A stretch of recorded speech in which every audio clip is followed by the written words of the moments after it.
విద్యార్థుల్లో అభ్యాసన సామర్థ్యాలు పెంచేలా ఉపాధ్యాయులకు కెరీర్ గైడెన్స్ కౌన్సిలింగ్పై శిక్షణా తరగతులు నిర్వహించడం జరుగుతుందని డైట్ కళాశాల వైస్ ప్రిన్సిపల్ కిరణ్ కుమార్ తెలిపారు. స్థానిక డైట్ కళాశాలలో రాష్ట్ర విద్యా పరిశోధన సంస్థ ఆధ్వర్యంలో ఉపాధ్యాయులకు 2 రోజుల శిక్షణా తరగతులను గురువారం ప్రారంభించారు. ప్రస్తుత పరిస్థితుల్లో విద్యార్థుల్లో అభ్యాసన సామర్థ్యాలు తగ్గి ఒత్తిడికి లోనవుతున్నారన్నారు. పరీక్షల్లో మంచి ఫలితాలు సాధించలేకే ఆందోళనకు గురవుతున్నారని, క్షణికావేశంలో ఆత్మహత్యలకు పాల్పడుతున్న సందర్భాలు అనేకం మనం చూస్తున్నామన్నారు.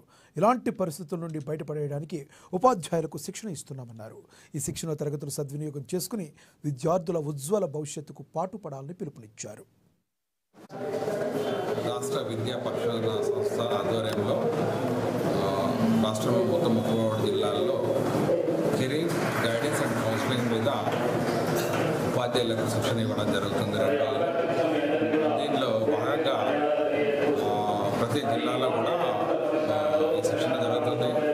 ఆదిలాబాద్లో 134 మంది టీచర్లు ప్రతి స్కూల్ నుంచి ఇవ్వడం జరుగుతుంది. ఎందుకంటే ఈ మధ్యలో పిల్లల్లో మరి కాన్ఫిడెన్స్ లెవెల్ తగ్గడం, స్ట్రెస్కు గురి కావడం, యాక్సిడెంట్కి గురి కావడం, ఎగ్జామ్స్లో ఇబ్బంది పడుతున్నారు. తర్వాత ఎగ్జామ్స్ అయినాక కూడా కొన్ని అనివార్య విషయాలు జరుగుతున్నాయి. కాబట్టి మరి పిల్లలకు అవగాహన కల్పించాలంటే క్షేత్రస్థాయిలో ఉపాధ్యాయులు ఉపయోగపడతారు. కాబట్టి ఉపాధ్యాయులకు ట్రైనింగ్ ఇవ్వడం ద్వారా క్షేత్రస్థాయిలో ఉపాధ్యాయులు పిల్లలకి సరైన